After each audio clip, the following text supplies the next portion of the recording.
Chris, Mike Evans was just saying he remembers all the plays you did make against Washington, and there were a lot of big ones. I'm wondering how much you remember the drops. We haven't seen you drop a ball, much less Mhm. more than one.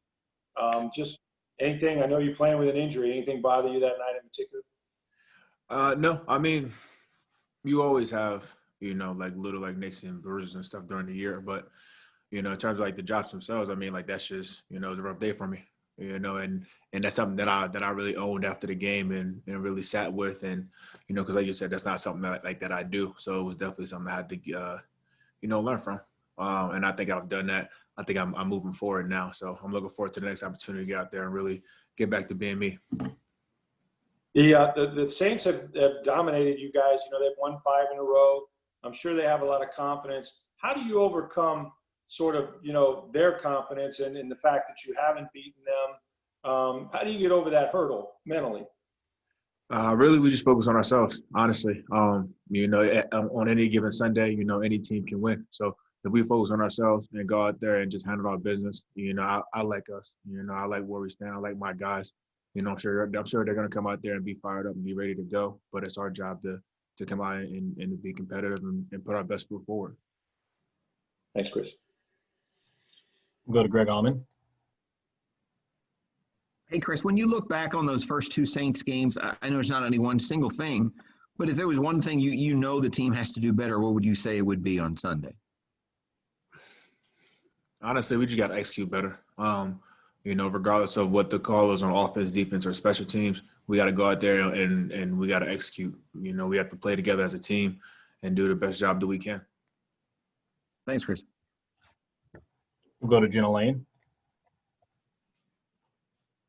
Hey, Chris, this game promises to be one for the history books, given the 2 quarterbacks that are involved. What does it mean, from a personal standpoint, to be able to play a role in that? You've spoken so highly of Tom before, but to be able to play a role in a game that, again, will be listed in the history books. It'll go down in NFL history as the first game where 2 40-plus-year-old quarterbacks are facing off in the postseason.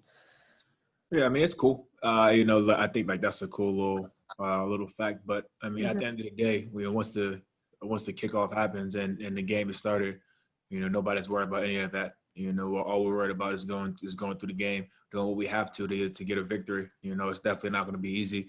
But we're ready to go out there and fight.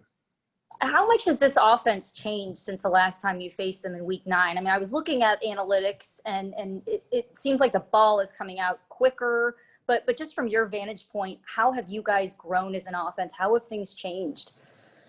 Really, I think we've just been going through our growing pains throughout the season. Which happens whenever you have a new quarterback. It takes some time to really build that chemistry, and I think over the last couple of weeks we've done a better job of doing that, and we're still working on it. But I don't know if much changes like outside of that. We're just a little bit more confident.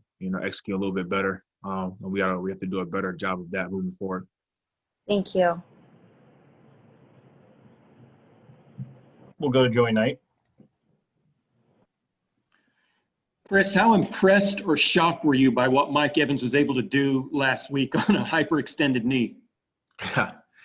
Man, it was very impressive. But honestly, like just being here for 4 years now and seeing Mike work and knowing the kind of guy he is, I wasn't particularly shocked. Just because I know, he's a very tough guy. He's a tough guy. He's a fierce competitor, and I knew that there wasn't going to be much that was going to be able to stop him from playing in his first playoff game. Thanks, Chris. We'll go to Kevin O'Donnell. Hey, Chris. It looks like AB has gotten up to game speed, back kind of to his old self. How much is just the fact that he's at that level now over the last couple of weeks just affected you guys on offense as a whole, making it more difficult on defenses? I think you said it right there. I think it makes it more difficult on defenses. The more guys that you can have playing at a really high level, and obviously AB's high level is better than most people's. So it's really cool seeing him get back up to speed, get his legs underneath him, and to be out there having fun and doing what he does. It's cool to see. But just he's a really big part of our offense. So each week, the more guys that we can have playing at that high level, the better we are. When you went into this season, did you think it was going to be coming down to to you and the Saints, them being the team that you had to get by to go to the Super Bowl? I mean, I feel like, you kind of have little, inklings about stuff like that. You have scenarios that you kind of hope play out. Obviously, like they're a really good team, and they've had our number recently. So it'll be really cool to go out there and to compete against a really great team. Thank you. We have time for a few more. We'll go to John Ledyard.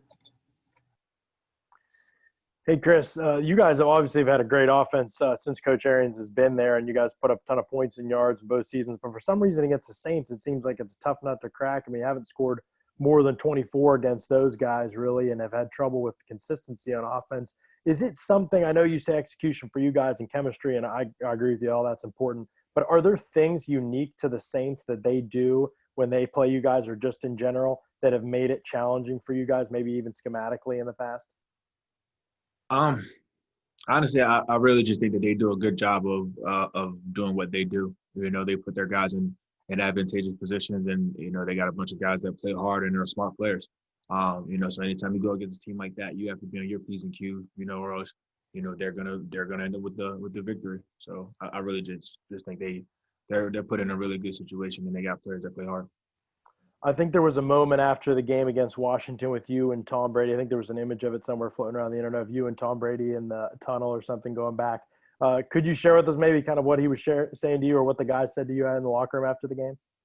I mean, it was really just a personal moment between me and Tom. It was a rough game for me, and I felt a way about that. And he was just there being a great teammate. Being someone that, that's there, let me know they have my back. Thanks, Chris. We'll close out with one from Luke Easterling. Chris, we talked to all of you guys, no matter who we talked to last week leading up to the game, whether it was, guys that have never played a playoff game or guys that have been on this stage multiple times. They talked about the difference between the energy level, right? Just because it's the playoffs and how it feels differently, especially playing in a stadium with no fans. Can you speak to that? Did you feel that difference in being a playoff atmosphere? You definitely can feel it, even in a stadium where there wasn't any fans. You can feel the intensity kind of cranking up. So I can only imagine how it is when it's a little bit of fans or even full capacity. So it'll be really cool to be able to be in a stadium in a playoff atmosphere with even a couple thousand fans like we will this week. Okay, that's all for today. Thanks, Chris. Y'all be safe.